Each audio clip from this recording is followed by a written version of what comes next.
cocksuckers who wrote and drew this shit forgot the faces of their fathers!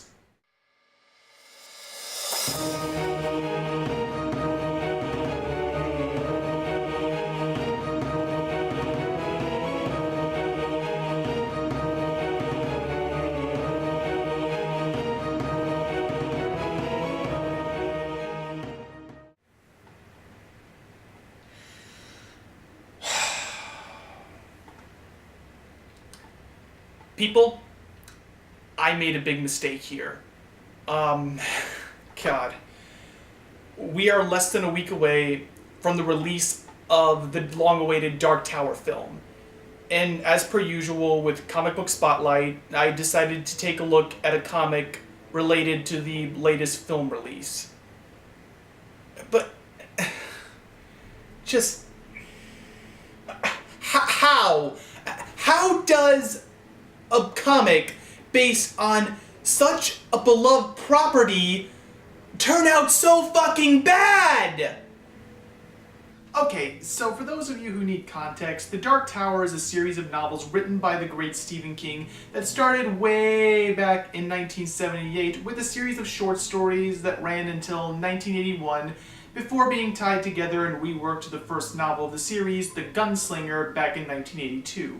Over the next 30 years, King would go on to write an additional 6 novels in the main series, a novella taking place before the events of The Gunslinger, and an additional novel taking place between books 4 and 5. The story of the series itself follows Roland, the last gunslinger of his world, as he searches for the mysterious Dark Tower, a place where every world in a vast multiverse is connected in order to heal the decaying threads that connect said worlds to the tower, and save other worlds from the same apocalyptic fate that befell his world and so many others. Along the way, he makes new friends, encounters bizarre challenges, fights enemies both old and new, and encounters an endless series of Easter eggs from King's other novels, further cementing their connection to this vast multiverse. The main series concluded back in 2004 with the novel simply titled The Dark Tower, and seemed to be the last we would ever see of Roland and his quartet. But then in 2007, something bad happened. Specifically, King began working with Marvel Comics to produce a series of books based on events prior to the first novel that were either alluded to, flashed back to, or briefly mentioned in the main novels. More precisely, the comics would go into greater detail on how it was Roland became a gunslinger, the events detailing his first major mission, and how he became the last of his order. That's not the worst idea to revolve a comic series around, but it was doomed from the start to run into the inevitable prequel problems. You see, a prequel, as I'm sure you all know, is a story that takes place sometime before the main series of a franchise, and is usually used by creators as a means of exploring the backgrounds of characters and settings that were otherwise explored in the main series, giving the audience more context as to how the present world was shaped. Or at least that's what they try and tell us. In reality, prequels are usually produced well after the main series of a franchise is wrapped up as an attempt by the owners and creative teams behind them to keep a lucrative IP going without having to admit that they've run out of ideas to keep the story moving forward, usually building on and fleshing out ideas and backstories that were more than likely thought up as supplemental material for actors and such when the main series was in production. As a result, the creative teams behind these properties ultimately end up writing backwards, giving us details on characters and settings whose fates we are already well aware of. This results in said installments lacking any tension for the fate of said characters or setting, regardless of how good or bad the prequel may have been, because we already know how it's all going to turn out in the end. For example, regardless of how incredible the final duels were at the end of Revenge of the Sith, they ultimately lacked any tension because we already know that Anakin ends up in the Darth Vader armor, Obi-Wan and Yoda become reclusive hermits, and Palpatine rules the galaxy as an unopposed dictator for the next 20 years or so. Similarly, you have the Hobbit trilogy, where it attempts to raise the stakes of an otherwise simple story by making the Lonely Mountain some kind of key tactical position for the coming war with Sauron in the north, but it's hard to get invested in the stakes because by the time Fellowship of the Ring happens, Rohan, the Shire, and Mirkwood aren't smoldering ruins. In fact, the only time that they kind of work is when the story in question focuses on either completely original characters or takes place so far back in the setting's timeline that the end result of the story has little to no effect on the narrative of the main series. But unfortunately, the narrative of the Dark Tower comics is firmly set in the former category, and yet somehow has even less reason to exist. The plot of the Gunslinger Born is basically an adaptation of the various flashbacks that Roland had in the first 3 novels, detailing how it was he became a gunslinger and why, before the main narrative kicks off in issue 2 that amounts to a 6-issue long retelling of the Hombre story that was the main focus of the 4th novel, Wizard in Glass, where Roland told his new friends the story of his first major mission as a gunslinger and his tragic connection to his first and only love, Susan Delgado. And right there is the first of 2 major problems with this comic's very foundation. You see, Wizard in Glass is in fact one of those books that falls firmly into the former pointless category of prequel, but also happens to be one of the rare exceptions where the end product was unmistakably great and happened to inform the story arcs of the present narrative. Specifically, the story and Roland's telling of it was a way of developing his character by sharing this personal and painful story with his new friends and surrogate family, indicating an increased affection for all of them. Unfortunately, the comic opts to skip out on all of that additional context and plays the whole thing more or less as a straightforward story where it openly spoils the fact that Roland ends up as the last gunslinger in its first few pages, effectively cutting out any tension on the matter for any newcomers to the franchise. The second problem, and arguably the bigger one, is that it's trying to adapt over 700 pages worth of story into a 7-issue miniseries, and so much is lost in translation. And yes, that means you can expect a lot of comparisons to the book and plenty of spoilers for both. But even on its own terms, the comic is a very sloppy book. The first major problem with the book is Roland and how they characterize him. You see, in the novel, King really dives into the mind of his characters and gives us a firm understanding as to what they're thinking and feeling throughout the series, and gives additional insight as to what they're doing and why. This obviously includes Roland, and the amount of detail included in the books could have admittedly been difficult to adapt into a graphic novel. Unfortunately, for some asinine reason, the writers opted to skip out on all of that by simply saying that Roland's mind is unknowable, so they have an excuse to cut out all the third-person inner narration that does admittedly drag on for a bit in King's books. Unfortunately, they never find a means of replacing this. His dialogue mostly consists of talking to people for no purpose beyond directly advancing the plot.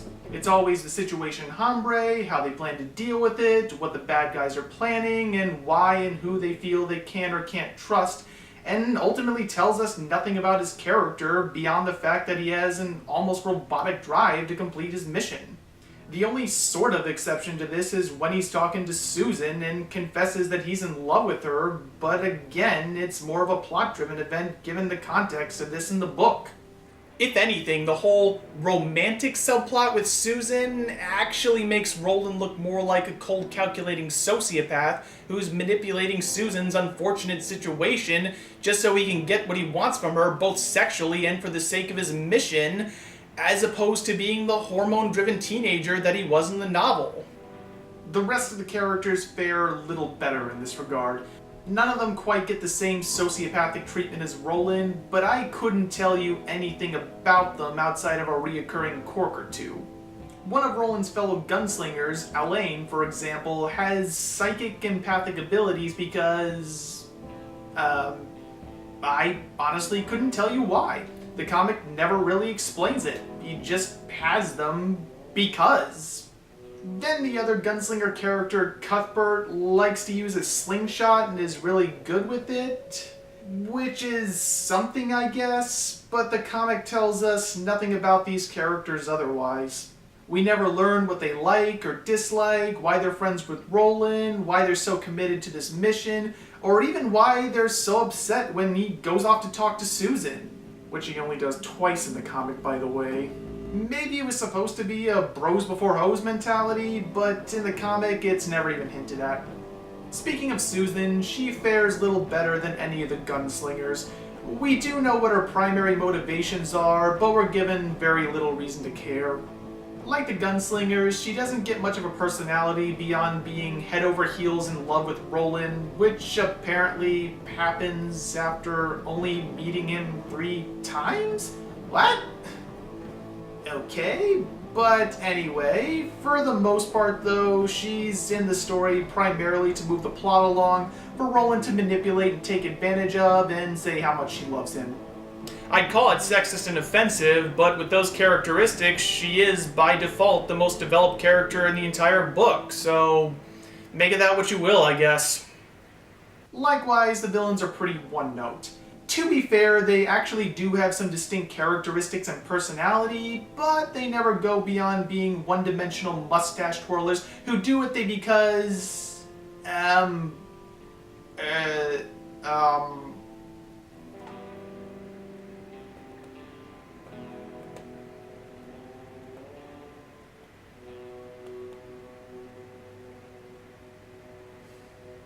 Yeah, there's the problem right there. They don't ever, and I mean ever, give any kind of motivation to any of these guys. It turns out that their master plan is to turn over a nearby oil field to John Farson, the enemy of the Gunslingers, who wants to use said oil as fuel for his derelict war machines that will turn the tide of his war with the Gunslingers in his favor. The problem is that we never actually find out why they're doing this. While there are some hints that at least one of the antagonists has an axe to grind against the Gunslingers, they never go into why exactly this is, or why the other antagonists follow him. Is it for money? For land? Power? I couldn't tell you because the writers of the damn book didn't feel the need to tell us or give them any kind of depth. But by far, the worst part of this book is the pacing. Oh my god, the pacing. I don't think I have ever read a so-called professional comic book with such poor pacing. Now, obviously cramming 600 words worth of material into a 7-issue miniseries was going to be challenging, but somehow the miniseries story ends up reading like a series that is both rushing to reach its end, but somehow manages to be a dull slog that goes on for far too long. For example, you get the impression that the whole thing takes place over a couple of days, and that the writers are trying to move things along quickly, with just about every panel and line of dialogue dedicated to moving the plot along to its inevitable end.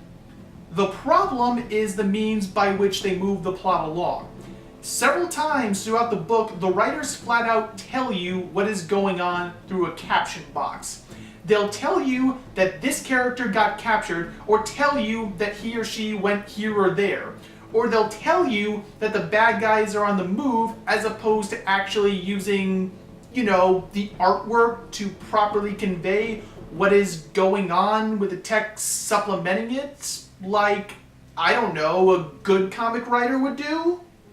As a result, it feels like we're reading about key plot points that have already happened, as opposed to experiencing it in a way the medium was made for. Additionally, the book is just all over the place. One moment, Roland will be talking to his friends at their camp, and the next it'll cut away to our antagonist plotting the hero's downfall, and it does this with no real transitions or establishing panels.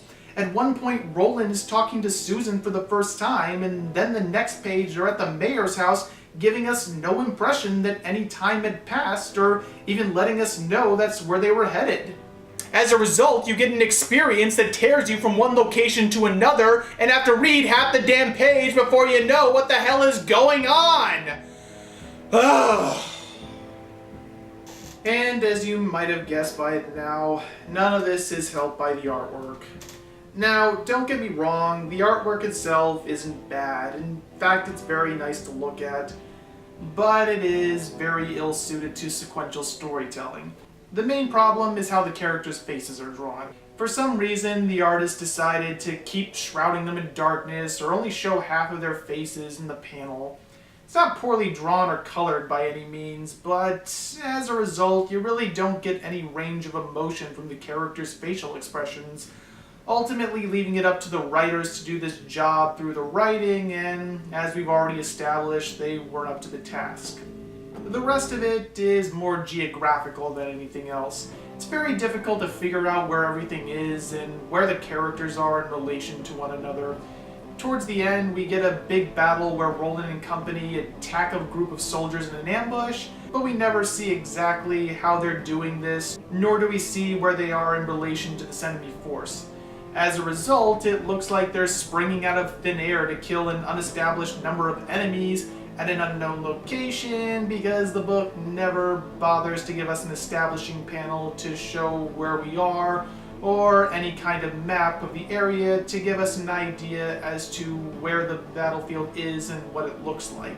It doesn't tell us how big Hambry is, how far away it is from the oil fields, or how large the cannon is where the all-important Deus Ex Machina is lurking. Like everything else, it's just as big or small as the writers and artists need for it to be for a certain plot point.